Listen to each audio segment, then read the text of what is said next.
Hello everyone.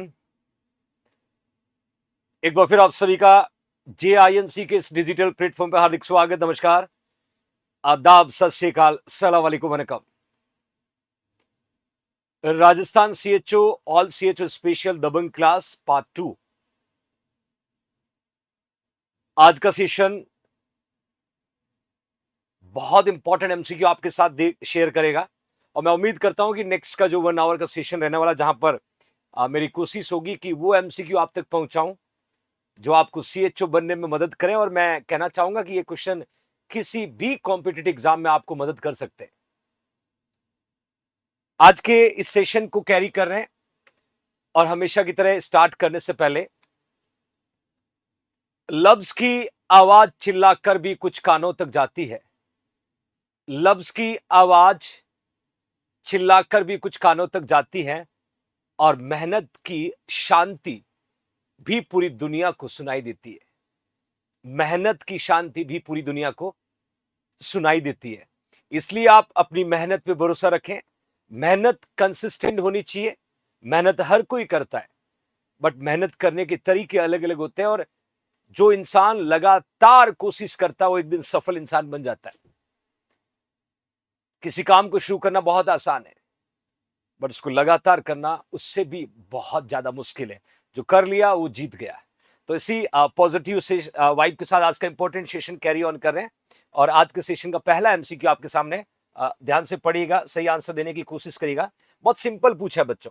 Cause of dengue, cause of dengue syndrome, cause of dengue syndrome आपसे पूछा है। Dengue syndrome को आप सिर्फ डेंगू फीवर बोल सकते हो। डेंगू सिंड्रोम को आप डेंगू फीवर बोल सकते हो बच्चों। और डेंगू फीवर को आप बॉर्न ब्रेकिंग फीवर बोल सकते हो बच्चों। Born breaking, future nursing officers born breaking fever बोल सकते हो। और मैं आपको बताना चाहता हूं हड्डी तोड़ बुखार जिसको कहते हैं, क्वेश्चन में पूछा है कि what is the cause of dengue syndrome. Dengue syndrome का कॉज कौन है, डेंगू फीवर का कॉज कौन है, बॉर्न ब्रेकिंग फीवर का कॉज कौन है। मैं ऑप्शन आपके सामने पुट कर रहा हूं बच्चों, वेट करना, गलत आंसर मत पुट करना, वेट करना।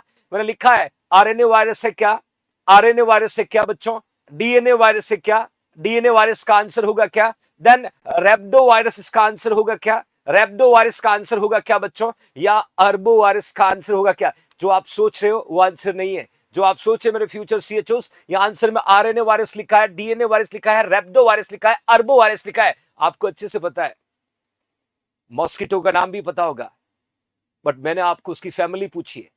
और कंपटीशन में इस तरीके के क्वेश्चन बनते हैं तो आपको लिखना RNA वायरस होगा, DNA होगा, रेप्डो वायरस होगा, अर्बो वायरस होगा। क्विक आंसर पुट करना बच्चों। क्लास को शेयर करते रहिएगा मैक्सिमम CHOs तक और इसका आंसर भी साथ में देते रहिएगा। अर्बो, रेप्डो, DNA, RNA कौन सा करेक्ट होगा। ज्यादातर बच्चे जो है डी की तरफ जा रहे हैं, कुछ बच्चे ए की तरफ जा रहे हैं।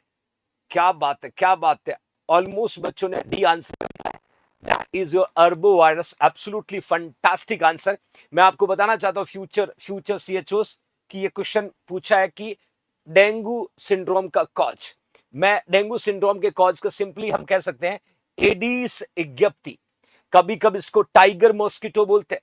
और ये CHO का MCQ है, ये CHO का MCQ है। याद रखिएगा, जहां लिख रहा हूं CHO MCQ, या आपके पेपर में आपको देखने को मिलेगा एडीज इग्यप्टी, जिसको हम कहते हैं टाइगर मॉस्किटो। और बताना चाहता हूं RNA वायरस का बात करेंगे बच्चों, RNA वायरस की बात करेंगे तो आपके पास HIV ऑप्शन आएगा।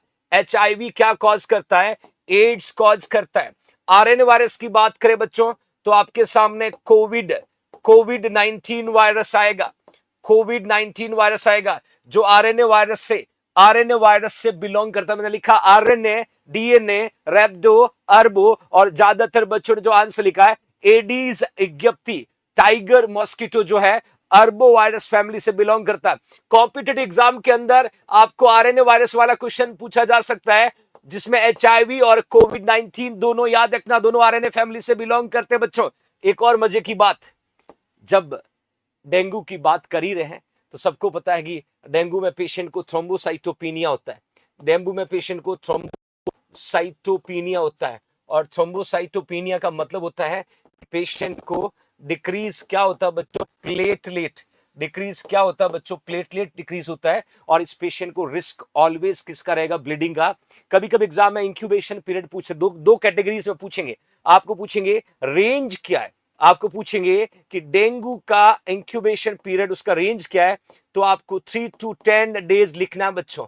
और कभी कभी रेंज की बजाय डायरेक्ट पूछते हैं, तो 5 to 6 और 5 to 7 डेज मेंशन करना। दो कैटेगरीज आपके सामने पुट किया है, रेंज फ्रॉम बिगनिंग और एंड एक एवरेज रेंज होता है। कभी कभी एक्यूरेट पूछते तो आपको 5 to 6 और 5 to 7 डेज लिखना होगा बच्चों। तो ये पहला इंपॉर्टेंट एमसीक्यू। दूसरा क्वेश्चन क्या कहता है, technique use to organise the element of family planning counselling process. Suresh donating 20 rupees, thank you Suresh. वो कौन सी टेक्निक है जो हम ऑर्गेनाइज करते हैं फैमिली प्लानिंग, इस टेक्निक के एलिमेंट्स पूछा है, फैमिली प्लानिंग काउंसलिंग प्रोसेस की टेक्निक के एलिमेंट्स पूछा है। सोच के आंसर देना बच्चों, सोच के आंसर देना। Which technique use to organise the element of the family planning counselling process.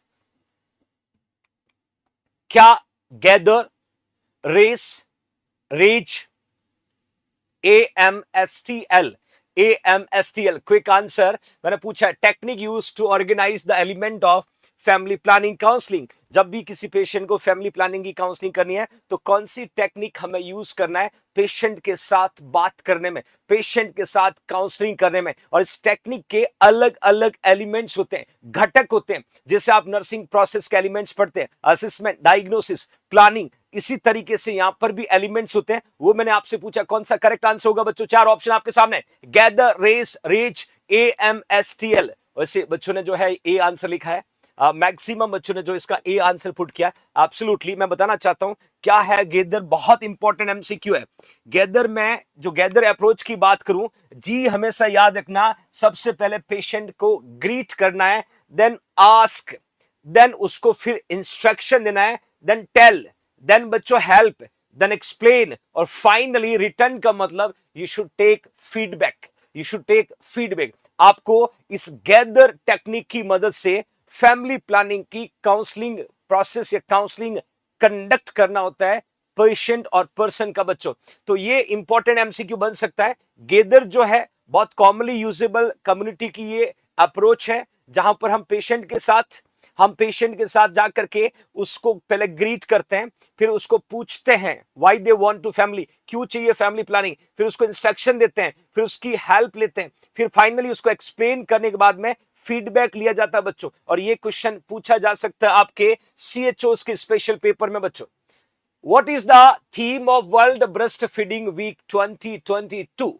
और मैं बताना चाहता हूं CHO में आपको एक MCQ पूछा जाएगा बच्चों, किसी भी पर्टिकुलर थीम पे, किसी भी पर्टिकुलर थीम पे एक क्वेश्चन आपसे जरूर पूछेगा। और मैंने 2022 जो अभी आपका चल रहा है, एंडिंग चला 2022 का, और 2022 के एंडिंग के बारे में पूछ रहा हूं कि ब्रेस्ट फीडिंग जो है वीक हर साल सेलिब्रेट किया जाता है। ब्रेस्ट फीडिंग वीक 2022 का थीम पूछा है, क्योंकि ये थीम जो है WHO देता है, वर्ल्ड हेल्थ ऑर्गेनाइजेशन थीम देता है। उस थीम के बिहाफ पे हम 1 वीक का ब्रेस्ट फीडिंग वीक रखते हैं, अलग अलग एक्टिविटी कंडक्ट करते हैं। आपसे पूछ रहा हूं क्या है बच्चों थीम, क्या invest in nursing and respect right to the secure global health. क्या हमें नर्सिंग में इन्वेस्ट करना है, राइट का रेस्पेक्ट करना है, ग्लोबल हेल्थ को सिक्योर करना है, ग्लोबल हेल्थ को सिक्योर करना क्या बच्चों। और प्लैनेट और हेल्थ, अपना जो प्लैनेट है वो ही अपना हेल्थ है।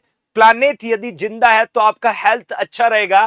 Then assist to diabetes education, then बच्चों step up for breast feeding. वैसे नाम काफी कुछ इंडिकेट करता है, उससे आप फाइंड आउट कर लोगे बच्चों, मुझे पता है। मैंने पूछा है कि आपको ब्रेस्ट फीडिंग वीक 2022 का थीम पूछा है। सबको पता है कि फर्स्ट वीक ऑफ अगस्त में हम लोग सेलिब्रेट करते हैं, बट ये भी मत भूलना थीम जो है हमेशा कौन देता है बच्चों, WHO देता है। कौन देता है, WHO देता है। वर्ल्ड हेल्थ ऑर्गेनाइजेशन जो है ये थीम देता है बच्चों। अब आपका आंसर क्या होगा, चारों में से क्विक आंसर पुट करिएगा। जितना जल्दी आपका आंसर आएगा उतने ज्यादा एमसीक्यू में आप तक शेयर करने की कोशिश करूंगा। आपको क्विक रिप्लाई करना, बिना टाइम वेस्ट कर रिप्लाई करना है। जैसे आपको क्वेश्चन समझ में आए आप अपना आंसर पुट करेगा बच्चों। Thank you Manoj Kumar donating 20 rupees. बिल्कुल आपने डी लिखा है, क्या बात है, क्योंकि आपको ये ब्रेस्ट फीडिंग वर्ड दिख गया इसलिए आपका आंसर करेक्ट है।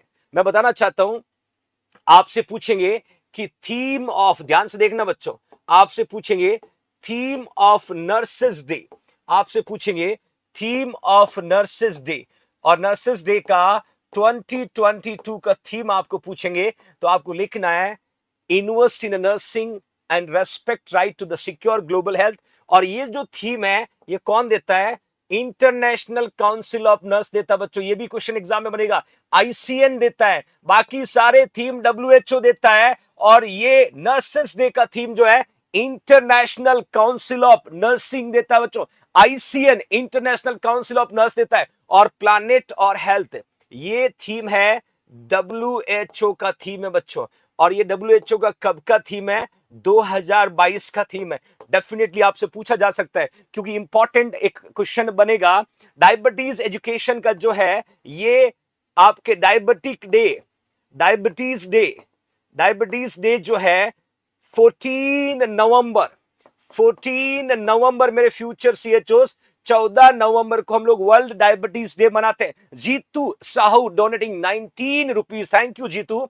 वर्ल्ड डायबिटीज डे 14 नवंबर को हम मनाते हैं, और उसी दिन डायबिटीज डे सेलिब्रेट करते हैं बच्चों, याद रखना। और उसका थीम था assist to diabetes education, assist to diabetes education. और मैं आपको बताना चाहता हूं कि इन चारों थीम में से एक एमसीक्यू सीएचओस में 100% देखने को मिलेगा, क्योंकि हमें उन पैरामीटर को आपके साथ शेयर करना है जो आपको आने वाले अपडेट एमसीक्यू के बारे में बता सकें, ताकि आप नॉर्सेट के साथ साथ सीएचओ जैसे एग्जाम को क्रैक कर सकते हैं बच्चों। मैं नेक्स्ट एमसीक्यू की तरफ मूव ऑन करता हूं। क्वेश्चन क्या पूछा है, according to the revise national tuberculosis control programme which one drug is bacteriostatic. Question को दो बार पढ़ना, क्वेश्चन को दो बार पढ़ना। According to the revise national tuberculosis control programme which one of the drug is a bacteriostatic. देखिए bacteriostatic का मतलब होता है इनहिबिट, बैक्टीरियोस्टैटिक का मतलब होगा है इनहिबिट बैक्टीरियल ग्रोथ। वो ड्रग जो बैक्टीरियल ग्रोथ को, वो ड्रग जो है वो बैक्टीरियल ग्रोथ को इनहिबिट करना। इनहिबिट का मतलब होता है रोकना, इनहिबिट का मतलब होता है बच्चों रोकना। वो कौन सा ड्रग है जो बैक्टीरियल ग्रोथ को रोकता है, उनको हम बैक्टीरियोस्टैटिक कहते हैं, बैक्टीरियोस्टैटिक कहते हैं। मैंने क्लियरली मेंशन किया है, revise national tuberculosis control programme के अकॉर्डिंग कौन सी ड्रग को बैक्टीरियोस्टैटिक कहते हैं। क्या रिफार्मेसिन को कहते हैं बच्चों, क्या पायराजिनामाइड को कहते हैं बच्चों, क्या इथेम्यूटोल को कहते हैं बच्चों, क्या स्ट्रेप्टोमाइसिन को कहते हैं, क्या स्ट्रेप्टोमाइसिन को कहते हैं। चार ऑप्शन है, चारों एंटी ट्यूबरक्लिन ड्रग है बच्चों। आप चारों में से मुझे एक नाम पुट करोगे जिस ड्रग को हम कहते हैं बैक्टीरियोस्टैटिक। बाकी सारी ड्रग जो है वो बैक्टीरियोसाइडल है, बाकी सारी ड्रग जो है बैक्टीरियोसाइडल है। क्या बात है, super participation from every future CHO. बहुत अच्छा आपका आंसर मिल रहा है बच्चों, डेफिनेटली कीप इट अप। फटाफट आंसर पुट करते रहिएगा, फटाफट आंसर पुट करते रहिएगा। आपका आंसर आ रहा है इथेम्ब्यूटोल। देखिए इथेम्ब्यूटोल को हम बैक्टीरियोस्टैटिक कहते हैं, इथेम्ब्यूटोल को हम बैक्टीरियोस्टैटिक कहते हैं। याद रखना मेरे फ्यूचर सीएचओस, बैक्टीरियोस्टैटिक के साथ इथम से याद रखना आई, और आई से याद रखना ऑप्टिक न्यूराइटिस, आई से याद रखना ऑप्टिक न्यूराइटिस, और ऑप्टिक न्यूराइटिस से याद रखना बच्चों विजन लॉस, ऑप्टिक न्यूराइटिस से याद रखना विजन लॉस। आपसे पूछेंगे इथेम्ब्यूटोल ड्रग का साइड इफेक्ट क्या है, आई से याद रखना, ई से आई से ऑप्टिक न्यूराइटिस, और आई को कौन सा नर्व सप्लाई करता है बच्चों, ऑप्टिक नर्व सप्लाई करता है सेंस ऑफ साइट के लिए। और ऑप्टिक न्यूराइटिस होगा तो पेशेंट का विजन लॉस होगा, पेशेंट का विजन लॉस होगा। Do you understand everyone. एक और मजे की बात देखिएगा, एक और मजे की बात देखिएगा, रिफार्मेसिन, पायराजिनामोइड और स्ट्रेप्टोमाइसिन, इन तीनों ड्रग को कहते हैं बैक्टीरियोसाइडल। तीनों ड्रग को कहते हैं बच्चों बैक्टीरियोसाइडल। और बैक्टीरियोसाइडल का मतलब होता है किल माइक्रो ऑर्गेनिज्म। वो ड्रग जो माइक्रो ऑर्गेनिज्म को किल करती है उस ड्रग को बैक्टीरियोसाइडल कहते हैं। इसमें 3 से 4 चीजें मैं फटाफट शेयर कर देता हूं बच्चों आपके साथ में। रिफार्मेसिन से याद रखना, रिफार्मेसिन से याद रखना रेड ऑरेंज यूरिन, ये इस ड्रग का साइड इफेक्ट है बच्चों, ये इस ड्रग का साइड इफेक्ट है रेड ऑरेंज यूरिन। स्ट्रेप्टोमाइसिन से याद रखना damage of eight cranial nerve, याद रखना बच्चों, damage of eight cranial nerve. Cranial nerve का नाम है वेस्टिबुलो कॉक्लियर नर्व। कभी कभी ऐसा भी आता है लॉस ऑफ हियरिंग, कभी कभी ऐसा भी आता है लॉस ऑफ हियरिंग, कभी कभी ऐसा भी आएगा ओटोटॉक्सिसिटी, कभी कभी ऐसे भी आएगा ऑटोटॉक्सिटी। सबका एक ही कॉज है, वो स्ट्रेप्टोमाइसिन है बच्चों, वो स्ट्रेप्टोमाइसिन है। स्ट्रेप्टोमाइसिन ड्रग हम किसी पेशेंट को दे रहे हैं तो एट क्रेनियल नर्व डैमेज हो सकता है, हियरिंग लॉस हो जाता है, ओटोटॉक्सिटी हो सकता है। क्या बात है, सुपर पार्टिसिपेशन। राजस्थान गवर्नमेंट का अपडेट एमसीक्यू, ये जरूर आपसे पूछा जाएगा। ये राजस्थान के चीफ मिनिस्टर जो है रेस्पेक्टेड अशोक गहलोत जी, उनका बड़ा फेवरेट क्वेश्चन बनेगा और ये राजस्थान गवर्नमेंट के सीएचओ में पूछा जाएगा। इंदिरा रसोई योजना, इंदिरा रसोई योजना के एमसीक्यू में आपसे पूछ रहा हूं, ध्यान से सुनिएगा। क्वेश्चन कहता है कि Indira Rasoi Yojana has been started by the Rajasthan government from, ये योजना राजस्थान गवर्नमेंट ने कब स्टार्ट किया? इंदिरा रसोई योजना राजस्थान गवर्नमेंट ने कब स्टार्ट किया? ये क्वेश्चन आपसे पूछा जा सकता है, ये क्वेश्चन आपसे पूछा जा सकता है। आपको फटाफट आंसर पुट करना है।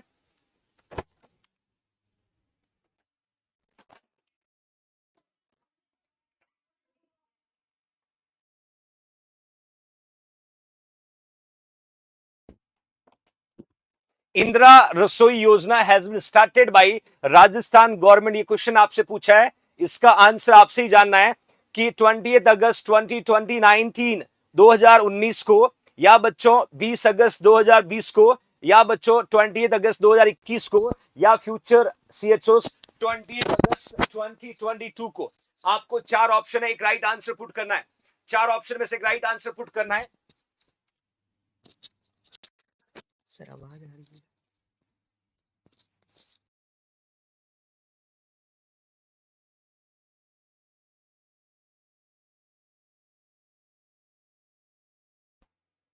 चार ऑप्शन है, क्विक आंसर पुट करिएगा। ज्यादातर बच्चों ने बी लिखा, 20 अगस्त 2020 लिखा। क्या बात है, क्या बात है, शाबाश शाबाश, बहुत सही जा रहे हो बच्चों, बहुत सही ट्रैक पे हो।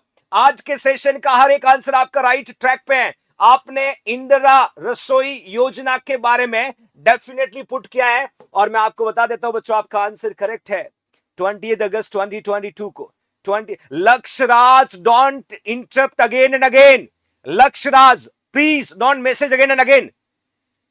20 अगस्त 2020, 20 अगस्त 2020 ये वो दिन है जब इंदिरा रसोई स्टार्ट हुआ। 2020 की बात कर रहे हैं बच्चों, 2020 की बात करें। इसकी मजे की बात देखिएगा, अभी अभी राजस्थान गवर्नमेंट ने कुछ चेंजेस किया। उससे पहले की मैं बात करूं तो सबसे पहले इस इंदिरा रसोई के थ्रू 358 किचन ओपन किया था, 213 urban bodies of the state, लगभग 213 अर्बन बॉडीज में 358 किचन थे। अभी अभी राजस्थान गवर्नमेंट ने 18 सितंबर 2022, ध्यान से सुनना ये आंकड़े बच्चों, 18 सितंबर 2022 को मुख्यमंत्री जी ने जोधपुर में 512 नए इंदिरा रसोई का शुभारंभ किया। अब ये कुल मिलाकर के 870 हो गया। ये एमसीक्यू बन सकता है बच्चों। It's very very very very important for coming CHO Rajasthan, की राजस्थान गवर्नमेंट की स्कीम है, मुख्यमंत्री जी की फेवरेट स्कीम है बच्चों। और मैंने क्लियर मेंशन किया है, इसका जो चार्ज था पहले 8 रुपीस में आपको थाली मिलती थी, अब इसका प्राइस 17 कर दिया है, 17 रुपए कर दिया है। पहले 8 रुपए की एक थाली मिलती थी, आप पेट भर के खाना खा सकते थे, बट अभी ये चेंजेस किया है और अब 17 रुपीस इस थाली का प्राइस कर दिया है।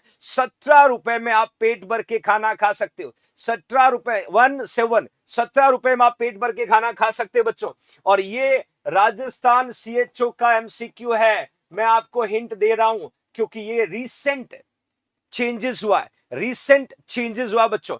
Absolutely fantastic. नेक्स्ट देखिएगा, अगला एमसीक्यू कहता है establishment of the Nako in which year?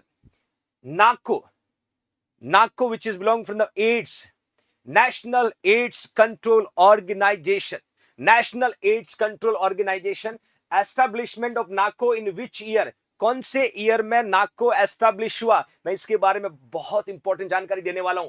क्या 1948 में हुआ, क्या 1946 में हुआ, क्या 1982 में हुआ, क्या 1992 में? थोड़ा सोच के आंसर लिखना बच्चों। मैं नाको की बात कर रहा हूं, national AIDS control organisation, national AIDS control organisation की बात कर रहा हूं। नाको कब एस्टैब्लिश हुआ? 1948 में हुआ क्या?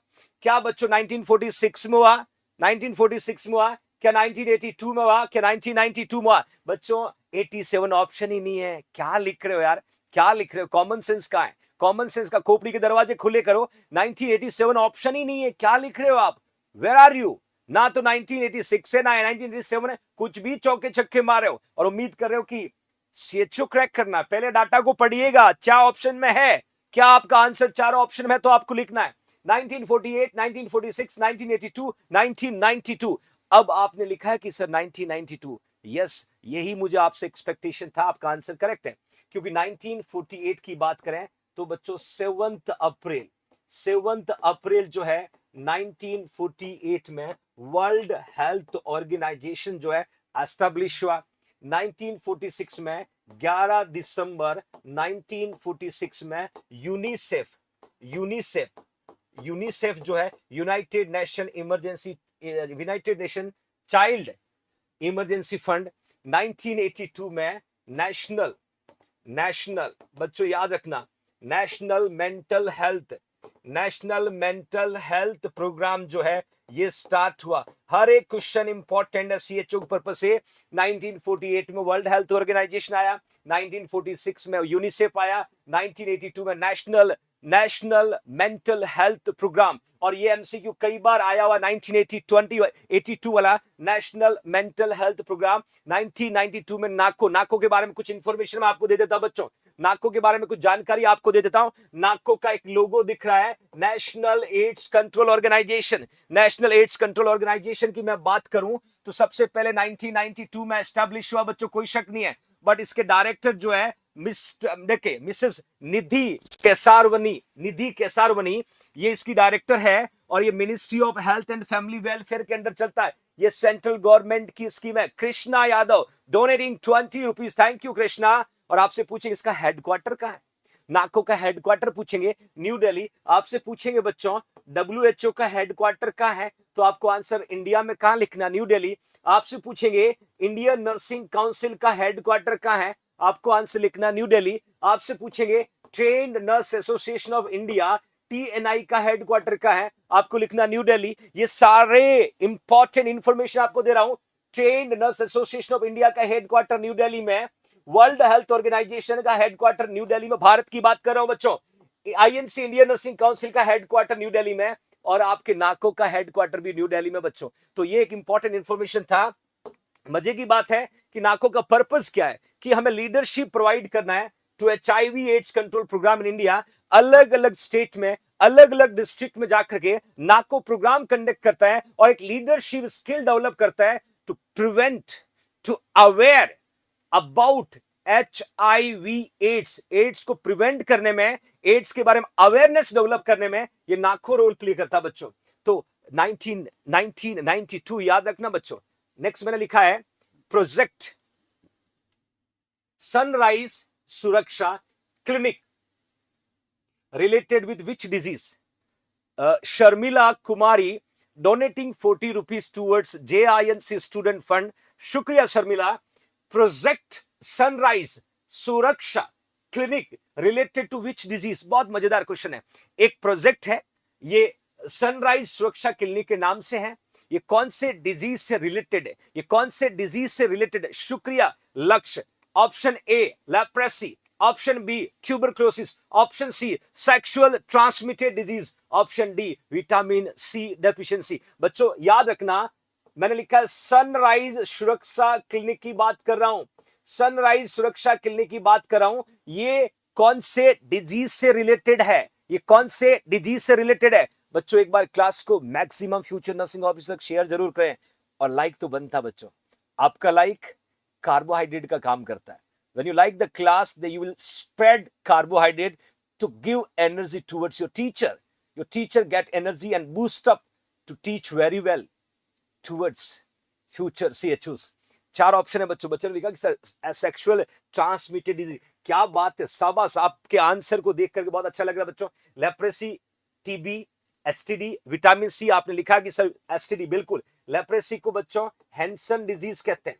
लेप्रेसी को बच्चों हैंसन डिजीज कहते हैं। ये भी MCQ पूछा जा सकता है कि हैंसन वो पर्सन है जिसने लेप्रेसी का पता लगाया, जिसने लेप्रेसी का पता लगाया, इसी को हैंसन डिजीज कहते हैं बच्चों। Sexual transmitted disease STD, specially STD जो है इसकी awareness, like AIDS, like syphilis, like बच्चों गोनोरिया, ये सेक्सुअल ट्रांसमिटेड डिजीज है। इनका अवेयरनेस, इनको प्रिवेंटिव मेजर, इनके बारे में जानकारी सनराइज सुरक्षा क्लिनिक के द्वारा, इस प्रोजेक्ट के द्वारा लोगों को डिलीवर किया जाता है। और आपका सही आंसर जो है सेक्सुअल ट्रांसमिटेड डिजीज। क्या बात है, बहुत अच्छा।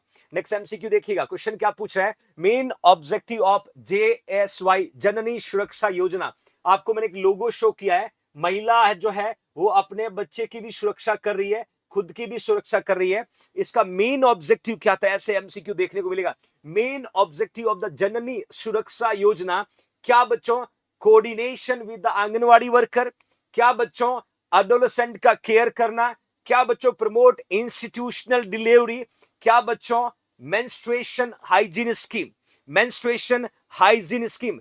इन तीनों में से एक को बार करेंगे, फिर दूसरा बार करेंगे। ऑलमोस्ट चारों ऑप्शन आपके सामने है कि coordination with anganwadi worker, adolescent care, promote institutional delivery, menstruation hygiene scheme, JSY। और ये जननी सुरक्षा योजना जो है इसका मेन ऑब्जेक्टिव क्या है, मेन पर्पस क्या है, क्यों किया था इसको स्टार्ट, क्यों किया था बच्चों इस स्कीम को स्टार्ट, क्या फायदा था। और मैं हिंट देता हूं, डेफिनेटली मैटरनल मोर्टेलिटी रेट को प्रिवेंट करने में मदद करता है, कोई शक नहीं। बट मैं इसका मेन ऑब्जेक्टिव आपसे पूछूंगा तो आपको आंसर पुट करना। बच्चों ने लिखा कि सर नहीं पता, it's okay, we will discuss together, हम एक दूसरे से जरूर शेयर करेंगे। आपने कहा सर नहीं पता, मैं बता देता हूं, मैंने प्रीवियस क्लास में पढ़ाया था। मैंने कहा इस मेन जननी सुरक्षा योजना का जो है पर्पज महिलाओं को हॉस्पिटल तक लेके आना है। जननी सुरक्षा योजना है, महिलाओं का जो डेथ रेट है उसको कम करना है, क्योंकि ड्यूरिंग होम डिलीवरी महिलाओं को ब्लीडिंग का रिस्क बहुत ज्यादा होता है और उसका वजह से डेथ हो जाती है। तो यहां पर आपका राइट आंसर जो है वो इंस्टीट्यूशनल डिलीवरी को प्रमोट करना है। देखिए एडोलेसेंट की बात यहां पर आएगी नहीं, एडोलेसेंट केयर का कोई मतलब नहीं है। आंगनवाड़ी वर्कर के साथ कोऑर्डिनेट करना, आंगनवाड़ी वर्कर जो है उनको जिम्मेदारी दी जाती है, स्पेशली यू कैन कोऑर्डिनेट। इसके अलावा मैंने लिखा कि मेंस्ट्रुएशन हाइजीन, हाँ है, हेल्थ एजुकेशन इंपॉर्टेंट है, बट इसका मेन गोल, मेन ऑब्जेक्टिव की मैं बात करूं तो आपको सीधा आंसर लिखना कि इंस्टीट्यूशनल डिलीवरी को प्रमोट करना है। और ये स्कीम जो है 12 अप्रैल 2005 को लॉन्च हुआ है। 12 अप्रैल 2005 को ये लॉन्च हुई था। कभी कभी इसकी डेट पूछते हैं कि कब इसको लॉन्च किया। थैंक यू नीरज हिंदुस्तानी, शुक्रिया मेरा बच्चा। 12 अप्रैल 2005 को ये स्कीम लॉन्च हुआ था, जननी सुरक्षा योजना बच्चों। नेक्स्ट कैरी ऑन कर रहा हूं। अगला MCQ क्या पूछ रहा है, kit H stand for.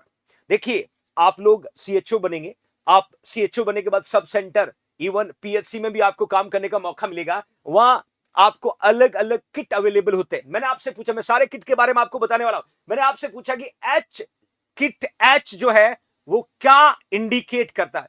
Kit H stand पूछा है, मैंने ऑप्शन में लिखा है, क्या वो वेसेक्टोमी किट हो सकता है, क्या बच्चों वो यूट्राइन इवाक्वेशन किट हो सकता है, क्या बच्चों वो IUD intra uterine device insertion kit हो सकता है, क्या बच्चों क्या वो एम्ब्रियोटोमी किट हो सकता है। सोच के आंसर देना।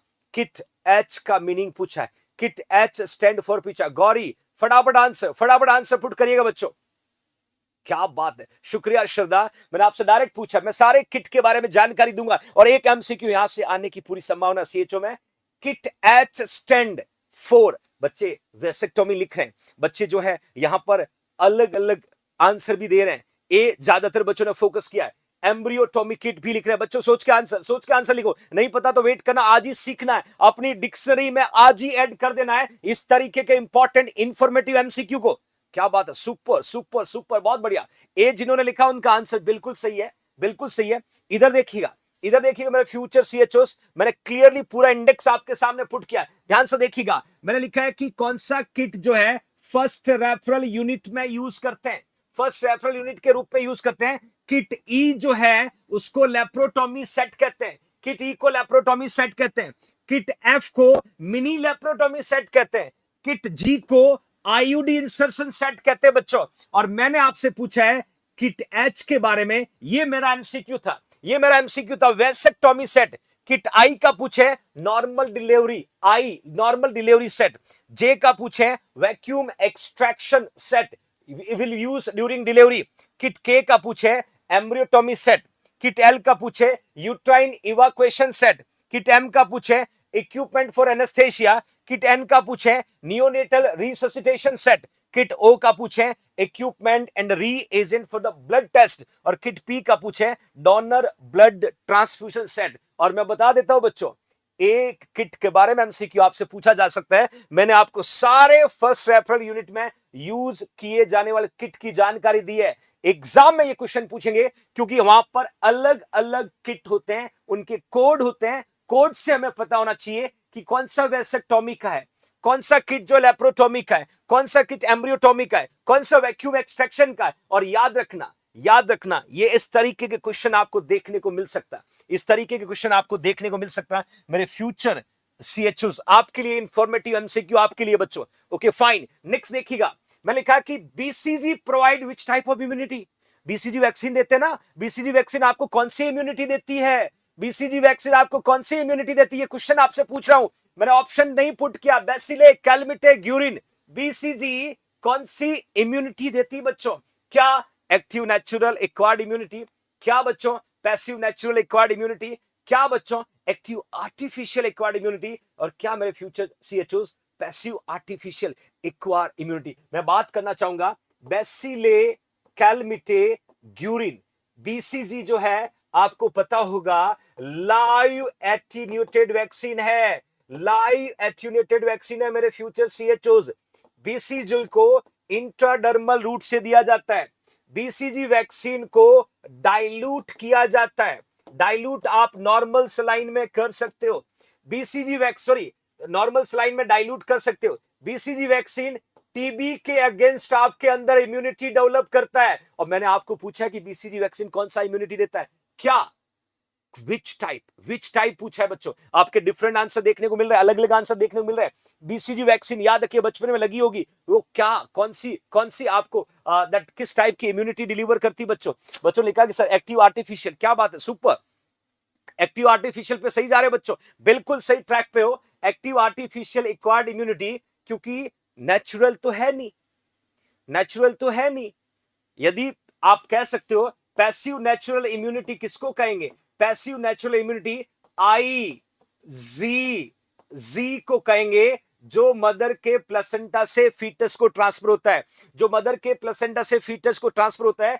इम्यूनोग्लोबुलिन जी जो है वो पैसिव नेचुरल इम्यूनिटी है, वो मदर से बच्चे को आता है, नेचुरल इम्यूनिटी है। बट हम तो एडमिनिस्टर कर रहे हैं, और हम जो एडमिनिस्टर कर रहे हैं ना वो तो आर्टिफिशियल है, वो तो आर्टिफिशियल है ना बच्चों, तो डेफिनेटली एक्टिव है, आर्टिफिशियल है। ये क्वेश्चन आपके कॉम्पिटेटिव एग्जाम में आपसे पूछा जा सकता है। इसके साथ कुछ और चीजें मैं शेयर कर देता हूं।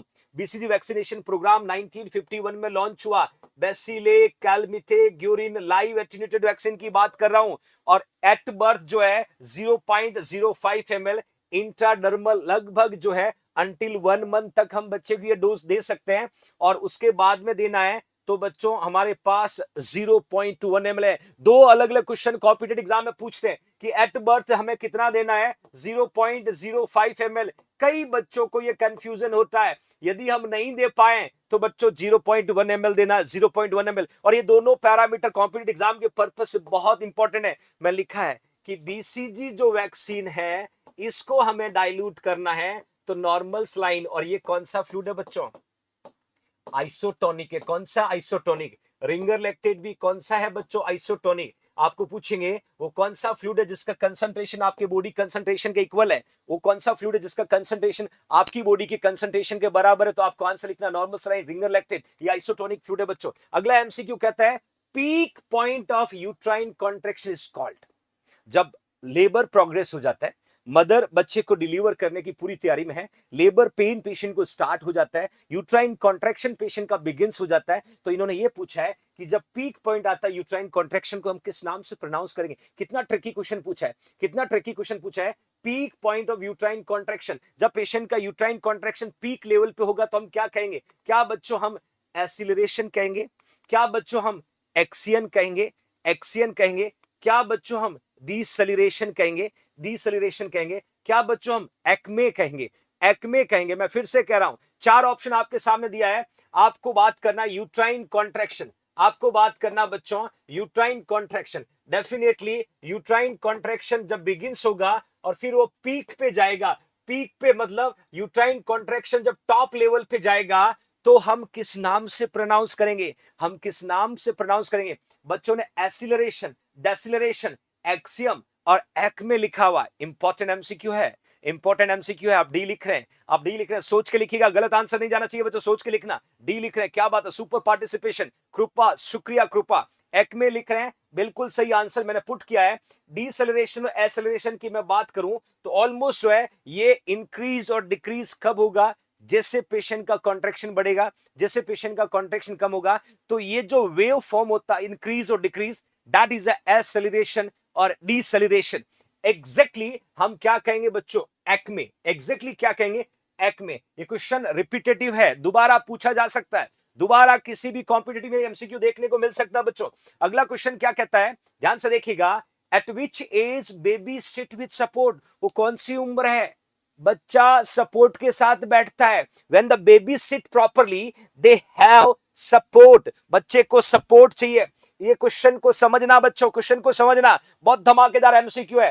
एट विच एज, कौन सी उम्र में बच्चा सपोर्ट के साथ बैठेगा, बेबी जो है वो सपोर्ट के साथ बैठेगा। एज पूछा है, एज पूछा है। क्या मैंने लिखा है बच्चों 2 मंथ की एज में, क्या बच्चों 4 मंथ की एज में, क्या बच्चों 6 मंथ की एज में, क्या बच्चों 8 मंथ की एज में। आपके पास 4 ऑप्शन है, गलत मत करना बच्चों, जस्ट वेट एंड वॉच, सही आंसर पुट करने की कोशिश करना। मैंने पूछा कौन सा मंथ है, कौन सा वो मंथ है जब बच्चा जो है सपोर्ट के साथ बैठता है। 2 लिखा हुआ है, 4 लिखा हुआ है, 6 लिखा हुआ है, 8 लिखा हुआ है, 5 ऑप्शन नहीं है, 5 ऑप्शन नहीं है बच्चों। यस अनु सर ऑलवेज लीजेंड है वो, उनका कोई सब्सिट्यूट नहीं है। आप फटाफट आंसर पुट करिएगा, चारों में से आपको एक राइट लिखना। और मैंने कहा कम से कम मैं आपको यहाँ 10 एमसीक्यू डिस्कस करके जाऊंगा और एक क्वेश्चन सीएचओ उसके पेपर में डाल के जाएंगे बच्चों। आपको बस आंसर पुट करना है, चारों ऑप्शन को देखना है कि कौन सी वो एज है जब बच्चा सपोर्ट के साथ बैठ सकता है। आपने लिखा सर 6 मंथ की एज, क्या बात है, क्या बात है, keep it up, keep it up. मतलब यदि आपने आंसर लिख दिया तो बच्चों फिर पीछे नहीं हटना है, फिर पीछे नहीं हटना है। 6 मंथ आपका करेक्ट है। अब मैं कई पैरामीटर आपको शेयर करूंगा, देखिए कई पैरामीटर शेयर करूंगा। 6 मंथ की एज में बहुत खेल होता है। 6 मंथ की एज में मैं पीडियाट्रिक इंपॉर्टेंट टॉपिक आपको बता रहा हूं। 6 मंथ में क्या क्या देखने को मिलेगा, यहां मैंने लिखा है 6, याद रखना बच्चों क्रिकेट से, 6 क्रिकेट से याद रखना। 6 किसमें मारते हैं, जब आप क्रिकेट खेलते हो तो क्रिकेट में 6 का जिक्र बहुत होता है कि अगली बॉल पे छक्का मार दे यार, अगली बॉल पे छक्का मार दे यार, हम जीत जाएंगे। 6 देखिए, जैसे ही हमने 6 मारा, जैसे ही हमने 6 मारा तो 6 मारने के लिए आपको बड़ा सपोर्ट चाहिए, बड़ा ताकत चाहिए। तो आपको समझना ये आपको सपोर्ट मिला है, आपने 6 मारा, ये आपको सपोर्ट मिला है, मतलब बच्चा जो है वो भी बैठ सकता है सपोर्ट के साथ। बेबी को बिठाओगे तो इस तरीके के लगेगा और इस तरीके के लगेगा, तो उसके पीछे क्या है बच्चों, सपोर्ट है। और 6 को मारने के लिए भी क्या चाहिए, बड़ी सपोर्ट चाहिए, बड़ी सपोर्ट चाहिए। तो definitely baby sit with support पूछेंगे तो आपको क्या आंसर लिखना है, 6 मंथ। 6 मंथ, 6 किसमें होता है बच्चों, क्रिकेट में। और क्रिकेट में जब 6 मारते हैं तो यू नीड सपोर्ट, आपको क्या चाहिए बच्चों, सपोर्ट चाहिए बच्चों। ये आपको समझ में आया। अब मैं कुछ और पैरामीटर आपके साथ शेयर कर रहा हूं, याद रखना। क्रिकेट में बॉल जो है हम विकेट पे मारते हैं, क्रिकेट में बॉल जो है हम विकेट पे मारते हैं और हमारे सामने जो है 3 विकेट होते हैं। कितने होते हैं बच्चों, 3 विकेट। और 3 विकेट को क्या बोलते हैं, 3 से याद रखना ट्रिपॉइड, 3 से याद रखना बच्चों ट्रिपॉइड, 3 से याद रखना ट्रिपॉइड। और बच्चा जो है वो ट्रिपॉइड पोजीशन में होता है, बच्चा जो है वो ट्रिपॉइड पोजीशन में होता है। मतलब जैसे ही आपने बॉल किया और आपके सामने 3 विकेट है, 3 से याद रखना ट्रिपॉइड। पूरे क्रिकेट का खेल है, पूरा क्रिकेट का खेल है बच्चों, देखना 6 क्रिकेट लिखा मैंने, क्रिकेट में 6 होता है, 6 नीड सपोर्ट, 6 को मारोगे सपोर्ट चाहिएगा तो बच्चा बैठ सकता है 6 महीने की उम्र में विद सपोर्ट। और क्रिकेट में जब आप बॉल करते हो तो सामने 3 विकेट होता है, और विकेट से याद रखना 3 से ट्रिपॉइंट पोजीशन। एक बात और देखिएगा, हम बॉल को एक हाथ में पकड़ते हैं, याद है ना, क्रिकेट में जब हम बॉलिंग करते हैं तो बॉल को हम एक हाथ में पकड़ते हैं, और जब एक हाथ में पकड़ते हैं उसको हम कहते हैं unidextrous approach, hold object in one hand. आपसे पूछेंगे अन इंडेक्स्ट्रस अप्रोच जो है कौन से मंथ में बच्चा करता है, कौन से मंथ में बच्चा करता है, तो आपको याद रखना जब हम बॉल को एक हाथ में पकड़ के हम होल्ड करके बॉलिंग करते हैं, उसी से याद रखना एक हाथ में किसी ऑब्जेक्ट को पकड़ना अन इंडेक्स्ट्रस अप्रोच कहता है, अन इंडेक्स्ट्रस अप्रोच कहता है, और वो भी 6 महीने की उम्र में, वो भी 6 महीने की उम्र में मेरे फ्यूचर सीएचओज। 6 क्रिकेट का एक और मजे की बात, एक और मजे की बात देखिएगा, नया नया खिलाड़ी जब क्रिकेट खेलने मैदान में उतरता है, नया नया खिलाड़ी जब क्रिकेट खेलने मैदान में उतरता है तो उसको बड़ी एंजाइटी होती, उसको डर लगता है, बड़ा फियर जैसा फील होता है। तो याद रखना स्ट्रेंजर एंजाइटी, स्ट्रेंजर का मतलब बहुत सारे लोगों को, क्रिकेटर पहली बार क्रिकेट खेलने जब ग्राउंड में जाता है चारों तरफ दर्शक ही दर्शक होते हैं और उसको एंजाइटी होती है। तो 6 मंथ की एज में बच्चे को स्ट्रेंजर एंजाइटी होती है। क्रिकेटर को भी जब क्रिकेट खेलने ग्राउंड में जाएगा तो स्ट्रेंजर एंजाइटी होगा। तो पूछेंगे स्ट्रेंजर एंजाइटी बच्चे को कौन से मंथ में होता है बच्चों, 6 मंथ। कौन से मंथ में होता है बच्चों, 6 मंथ। एक और मजे की बात, मैंने कहा था ना 10 एमसीक्यू बताऊंगा, मैंने लिखा है मोनोसिलेबल वर्ड, 6 महीने का बच्चा यस नो जंप बाय, जब खिलाड़ी 6 मारता है तो 6 मारने पर दर्शक क्या बोलते हैं, oh yes, oh yes, oh no, yes no. खिलाड़ी जब जैसे 6 मारेगा तो दर्शक जंप करेंगे, जंप भी करेंगे, बाय भी करेंगे। तो समझ जाना 6 मंथ में, 6 मंथ की एज में यस नो जंप बाय, ये मोनोसिलेबल वर्ड बच्चा बोलता है, मोनोसिलेबल वर्ड बच्चा बोलता है। याद रखना ये भी पूछेंगे कि मोनोसिलेबल वर्ड कौन सी एज में बच्चा बोलता है, तो लिखना बच्चों 6 मंथ में। क्या लिखोगे 6 मंथ में, उसके बाद लिखा है इरप्शन ऑफ फर्स्ट टीथ, पहला दांत कब आता है, 6 मंथ में। पहला टीथ कब आता है, 6 मंथ में आता है। और कौन सा आता है, लोअर इंसाइजर, कौन सा आता है बच्चों, लोअर इंसाइजर। ये सारे इवेंट्स आपको पूछा जा सकता है कमिंग कॉम्पिटिटिव एग्जाम। 6 क्रिकेट से सब याद रखना, 6 cricket seat with support, cricket का बॉल 3 स्टंप की तरफ मानते हैं तो 30 से याद रखना ट्रिपॉइंट पोजीशन, बॉल एक हाथ में पकड़ते तो याद रखना unidextrous approach, hold object one hand. पहली बार खेलने जाओगे दर्शकों को देखोगे स्ट्रेंजर एंजाइटी होगी 6 मंथ के एज में, और मोनोसिलेबल वर्ड जैसे ही 6 मारोगे यस नो जंप बाय, ये सारे वर्ड। और पहला दांत आता बच्चों, फर्स्ट टीथ का इरप्शन होता है, फर्स्ट टीथ का इरप्शन होता है। अब समझ में आ गया, समझ में आ गया मेरे फ्यूचर सीएचओस। इस तरीके के क्वेश्चन आपको देखने को मिलेगा। अगला एमसीक्यू क्या कहता बच्चों, one anganwadi supervisor posted at how many anganwadi worker. मैंने आंगनवाड़ी वर्कर की बात नहीं की, मैंने सुपरवाइजर की बात कर रहा हूं। एक आंगनवाड़ी सुपरवाइजर कितने आंगनवाड़ी वर्कर पे अप्रोच किया जाता है, पोस्टेड किया जाता है, ये क्वेश्चन मैंने आपसे पूछा है। One anganwadi supervisor posted at how many anganwadi worker, एक आंगनवाड़ी सुपरवाइजर कितने आंगनवाड़ी वर्कर के ऊपर अप्रोच किया जाता है। क्या बच्चों आंसर में 10 होगा, क्या 15 होगा, क्या बच्चों 20 होगा, क्या 25 होगा। 10 anganwadi worker, 15 anganwadi worker, 20 anganwadi worker, 25 anganwadi worker. अरे मेरे बच्चा रश्मि क्या पूछा है, मैंने पूछा है आंगनवाड़ी सुपरवाइजर का। आप जो लिख रहे हो कि वन आंगनवाड़ी, आप जो लिख रहे हो वो लिख रहे हो कि वन आंगनवाड़ी वर्कर जो होता है, वर्कर जो होता है वो 1000 पॉपुलेशन पे होता है। ये आपका गलत, ये आपका सही है, बट मैंने आपको सुपरवाइजर का पूछा है, मैंने आपको सुपरवाइजर का पूछा है। एक आंगनवाड़ी सुपरवाइजर बच्चों 20 आंगनवाड़ी वर्कर के ऊपर होता है, याद रखना। और एक आंगनवाड़ी वर्कर जो है 1000 की पॉपुलेशन पे होता है।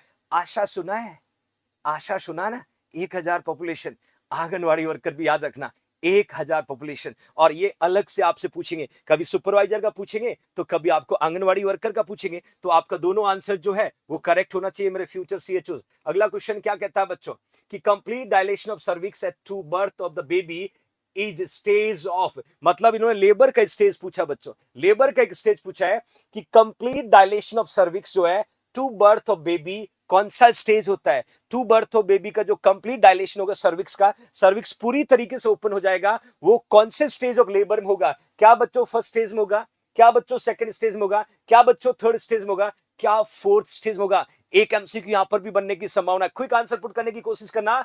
कंप्लीट डायलेशन की बात कर रहा हूं, यूट्रस का कंप्लीट डायलेशन, सॉरी सर्विक्स का, वो कौन से स्टेज में होता है। आपके पास स्टेज फर्स्ट है, स्टेज सेकंड है, स्टेज थर्ड है, स्टेज फोर्थ है। मैंने चारों स्टेज को पुट किया, आपको एक आंसर पुट करना बच्चों, क्विक लिखिएगा, क्विक लिखिएगा। फर्स्ट स्टेज सारे बच्चे लिख रहे हैं, कुछ सेकंड लिख रहे हैं, यही तो कंफ्यूजन आपका मुझे दूर करना बच्चों। थैंक यू कृष्णा ठाकुर, आपको यही जो है कंफ्यूजन, मुझे करिश्मा शुक्रिया, यही कंफ्यूजन दूर करना। सेकंड लिख रहे हैं, फर्स्ट लिख रहे हैं। आपका आंसर पुट करने के बाद में आपका नीलम सोच के आंसर लिखिएगा बच्चों सेकंड। देखिए क्वेश्चन क्या कहा है, कंप्लीट डायलेशन, कंप्लीट डायलेशन। आपको पता है जब मैं स्टेज फर्स्ट का जिक्र करते हैं, जब हम बच्चों स्टेज फर्स्ट का जिक्र करते हैं तो स्टेज फर्स्ट क्या कहता है कि true labour pen. Stage first क्या कहता है कि ट्रू लेबर पेन, जब दर्द स्टार्ट होगा, ट्रू लेबर पेन से लेके डायलेटेशन, ट्रू लेबर पेन से लेके डायलेटेशन ऑफ सर्विक्स, मतलब सर्विक्स डायलेट होने तक की बात है।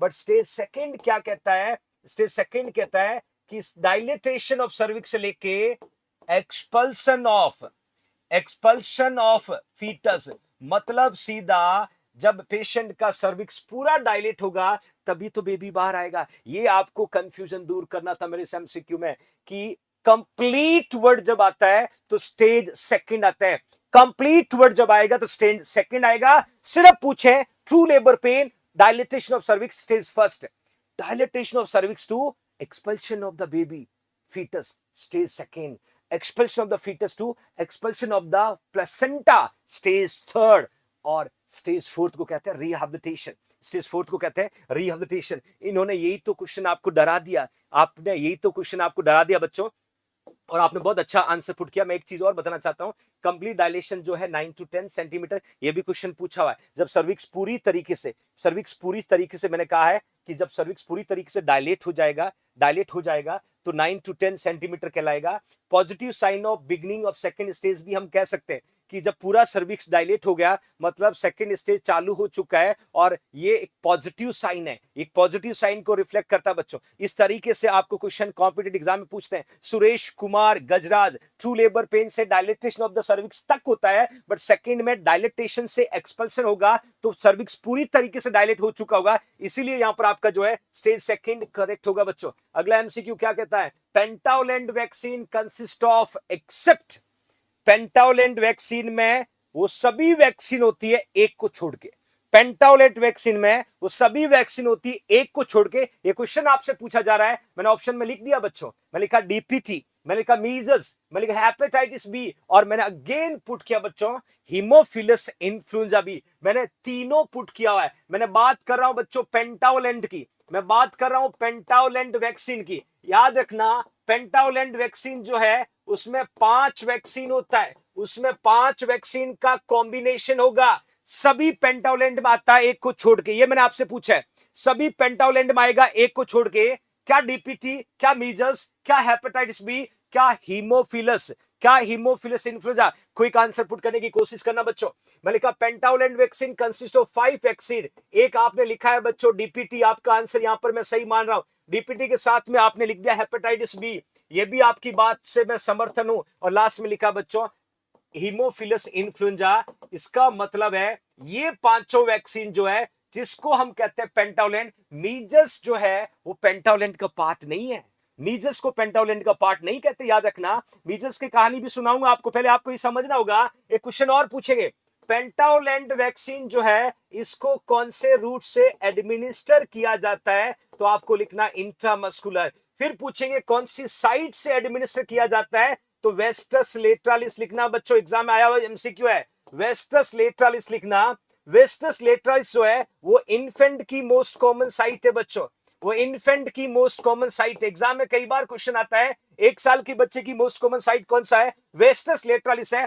पेंटावलेंट वैक्सीन को कौन से रूट से देंगे? इंट्रामस्कुलर देंगे। पेंटावलेंट वैक्सीन का मोस्ट कॉमन साइट कौन सा है? वेस्टस लेटरालिस है। वेस्टस लेटरालिस, क्योंकि पेंटावलेंट वैक्सीन जो बच्चों को देती है और बच्चों की मोस्ट कॉमन साइट है वेस्टस लेटरालिस। रूट इसका भी इंट्रामस्कुलर है। रूट आपके बच्चों को एडमिनिस्टर करने का भी पेंटावलेंट के साथ वेस्टस लेटरालिस है। Clear everyone? Clear future CHOs? Okay fine. अब मजे की बात देखिएगा, मीजल्स की बात की बिना कैसे छोड़ सकते हैं। मीजल्स का जिक्र किया है तो एग्जाम में क्वेश्चन और पूछते हैं कि मीजल्स को रेफ्रिजरेटर में कितने टेम्परेचर पर रखते हैं? 2 to 8 डिग्री सेल्सियस। खोपड़ी में फिट कर लेना बच्चों, यही तो एमसीक्यू आपको देखने को मिलेगा, याद रखना। सीधा पूछते हैं मीजल वैक्सीन कितने टेम्परेचर पे रखा जाता है? 2 to 8 डिग्री सेल्सियस। कभी कभी आता है कि कहां रखते हैं? रेफ्रिजरेटर। कहां रखते हैं? रेफ्रिजरेटर में बच्चों, याद रखना। दूसरा मैंने लिखा है रूट कौन सा? सबक्यूटेनियस। एब्सोल्युटली 45 डिग्री एंगल पे देना है। सबक्यूटेनियस देते हैं मीजल्स को। कभी पूछते मीजल्स को देना कब है, तो कितना अमाउंट? 0.5 ml। और देना कब है बच्चों? 9 मंथ के एज में, जब पेशेंट को विटामिन ए का डोज दिया जाता है। विटामिन ए का जब आप डोज दोगे तो साथ में बच्चों मीजल्स को देना ना भूलना। मीजल्स को देना ना भूलना, क्योंकि 0.5 ml है। और याद रखना ये भी आपका लिफोलाइज्ड वैक्सीन है।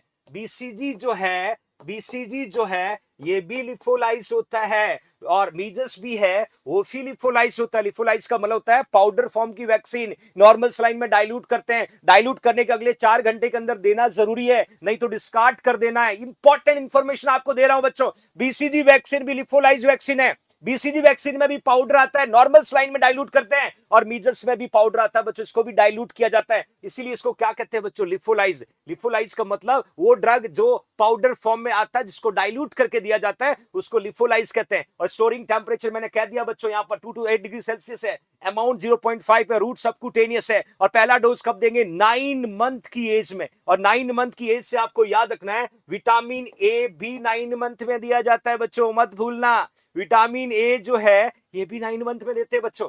अगला क्वेश्चन कहता है all are the complication of mumps. Mumps के सारे कॉम्प्लिकेशन है एक को छोड़ के। और लिख रहा हूं सीएचओ स्पेशल एमसीक्यू, मत भूलना। सीएचओ स्पेशल एमसीक्यू मेंशन कर दिया बच्चों कि सभी कॉम्प्लिकेशन जो है वो मम्स के हैं। एक कॉम्प्लिकेशन को छोड़ करके मेरे बदमाश बच्चों ध्यान से सुनना। मैंने लिखा है ऑर्काइटिस लिखा है, मैं लिखा ऑफराइटिस लिखा हुआ है, मैंने टॉन्सिलाइटिस लिखा हुआ है, मैंने मेनिंजाइटिस लिखा हुआ है। ऑर्काइटिस का मतलब होता है बच्चों इन्फ्लामेशन। ऑर्काइटिस का मतलब होगा बच्चों इन्फ्लामेशन। कहां पर होगा? टेस्टिस में। कहां पर होगा? टेस्टिस में इन्फ्लामेशन होगा। ऑफराइटिस का मतलब होगा बच्चों इन्फ्लामेशन। ये इन्फ्लामेशन जो है ये कहां पर होगा? ये ओवरी में होगा बच्चों, ये ओवरी में होगा। मेल रिप्रोडक्टिव और फीमेल रिप्रोडक्टिव ऑर्गन होगा। टॉन्सिलाइटिस में इन्फ्लामेशन कहां होगा बच्चों? टॉन्सिल में होगा। और मेनिंजाइटिस में इन्फ्लामेशन कहां होगा बच्चों? मेनिंजस में होगा। और मेनिंजस क्या है? ब्रेन और स्पाइनल कॉर्ड की कवरिंग है। ब्रेन और स्पाइनल कॉर्ड की कवरिंग है, दैट इज अ मेनिंजस। और मेनिंजस में इन्फ्लामेटरी प्रोसेस होता है। आप आंसर बताइएगा ना बच्चों, कौन सा कॉम्प्लिकेशन नहीं है? 3 है, एक नहीं है बच्चों। आपका आंसर बहुत जबरदस्त आंसर आ रहे हैं। That great participation. मतलब आपने कहा कि ऑर्काइटिस होगा, आपने कहा कि यूफराइटिस होगा, आपने कहा मेनिंजाइटिस होगा, आपने कहा टॉन्सिलाइटिस जो है ये मम्स का कॉम्प्लिकेशन नहीं है। Great, such great participation. एक और बात आपको बता देता हूं बच्चों, मैंने ये भी लिखा है इसका कॉज जो है मम्स का वो बच्चों पैरामॉक्सोवायरस है। और ये कॉज करता पैरोटाइटिस। ये क्वेश्चन कॉम्पिटिटिव एग्जाम का। पैरोटाइटिस, पैरोटिड ग्लैंड में इन्फ्लामेशन। याद रखना इन्फ्लामेशन करेगा बच्चों। इन्फ्लामेशन कहां करेगा? Into parotid gland. और ये पैरोटिड ग्लैंड कहां होगा बच्चों? ये सलावरी ग्लैंड। क्या है बच्चों? ये सलावरी ग्लैंड है। सलावरी ग्लैंड हम पढ़ते हैं ना, एक पैरोटिड होता है, एक सब मैंडिबुलर होता है, एक सब मैंडिबुलर के साथ सब मैक्सिलरी होता है, एक सब लिंगुअल होता है, 3 इस तरफ होता है, 3 इस तरफ होता है। और ये सलाइवा का प्रोडक्शन करता है बच्चों, ये सलाइवा का प्रोडक्शन करता है। और सलाइवा का प्रोडक्शन करने वाली ग्लैंड में इंफ्लेमेटरी प्रोसेस हो जाएगा, स्पेशली पैरोटिड में, वी कैन से पैरोटाइटिस। और ये कौन सी डिजीज में होता है? ये मम्स में होता है। और मजे की बात है ये इसका लगभग 2 to 3 वीक इंक्यूबेशन पीरियड है बच्चों, 2 से 3 हफ्ते का इंक्यूबेशन पीरियड है। धमाका 2 से 3 हफ्तों में ही हो जाएगा यदि टाइम से ट्रीट नहीं किया। शुक्रिया पूजा कटारिया, शुक्रिया मेरा बच्चा। अगला एमसीक्यू क्या कहता है, एवरेज अमाउंट ऑफ लोकिया। मजेदार एमसीक्यू लिख रहा हूं, सीएचओ लिख रहा हूं बच्चों, सीएचओ का important MCQ. Average amount of lochia discharge for the first 5 to 6 days after delivery. You know first fortnight discharge, delivery के बाद जो डिस्चार्ज होता है उसको लोकिया कहते हैं।